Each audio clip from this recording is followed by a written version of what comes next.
But how they're calculating experience, think about it, right? So a lot of the Liberals that they've got have real world experience. When you look at the Labor people, they've got union experience and they've been in politics since the beginning. So they've got no real world experience, which is why we're seeing legislation get passed that impacts your small businesses, impacts people, the real world people. They have complete disconnection from that. So their experience might be, I know how to run the Senate, I know how to jump through loopholes and get things over the line, but the Liberals actually have brought in people that have real world experience, and that's important. And yes, I'm also disappointed that Jane Hume and Claire were dumped, because they are phenomenal. They're great media talent. They're very smart and very ambitious, and we want ambitious people. But you're right, saying the whole there's not enough women, because then they talk about quotas and merit, and Kel is right. This has everything to do with factions and nothing to do with women. Yeah, and that's why we're over it, right? Yeah, I feel very tired of the fact that the female, gender is being weaponised and used as a shield so many times. Just get on with it. And I remember you referenced Andrew Bolt. He said earlier this week, just shut up and get on with it. And I could not agree more. It's time to push past this line of questioning about women in the role and all the rest of it and how many have you got in your shadow cabinet.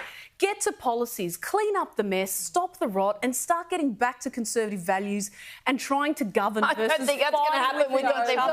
you're probably one person that is maybe happy to see all the criticisms of the new shadow cabinet, but maybe there's something to say for Look, fresh as the quota holder for the 20% of left-wingness on this panel, I am very glad to be. No, I think I've always thought that it's a really lazy argument, like the idea that a woman will just produce a different result to a man just because she's a woman, I think is ridiculously offensive. I think if you make it purely merit-based, you will naturally get to a position Of 80% women. of probably 80% women, that's right. It is worth noting, though, that quotas are not always bad, and the Greens have, as a result of the final count of this election, managed to achieve 50% of their party room have hyphenated surnames.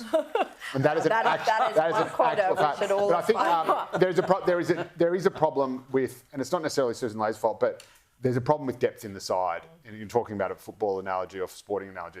There's not enough depth in the side of the Libs, and that is partly a result of leadership churn, because every time you knife a Prime Minister, often their lieutenants go with them. Obviously, Peter Dutton, or the Prime Minister goes and the lieutenants go with them. Peter Dutton obviously lost his seat, so you've lost a very experienced minister there. But it's a much diminished pool. And then of the people you've got left, half of them actively tried to boot you from the leadership. But again, you talk about... Angus Taylor was given a plum role as well, so... But Jane Hume wasn't. So why was Angus given a role, even though he was the shadow treasurer of a failed election campaign policy, and Jane Hume was bumped? Yeah. Very good question, because he knows that Angus Taylor's going to come back after her if he doesn't get it. Well, look, let's touch on another topic quickly, because we only have a minute before break. It turns out not as many Australians want to buy electric vehicles as the government may have hoped. Fancy that. New figures show the proportion of new cars sold that are EVs has slowed to only 5.9%.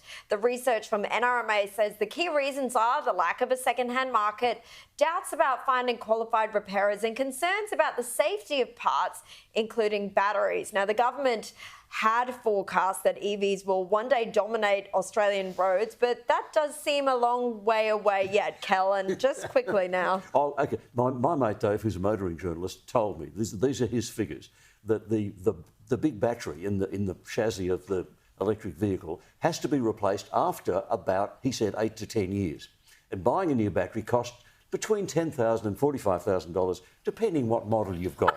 So in other words, if you buy a second-hand EV, you might in 12 months' time be up for another $45,000 for a new battery.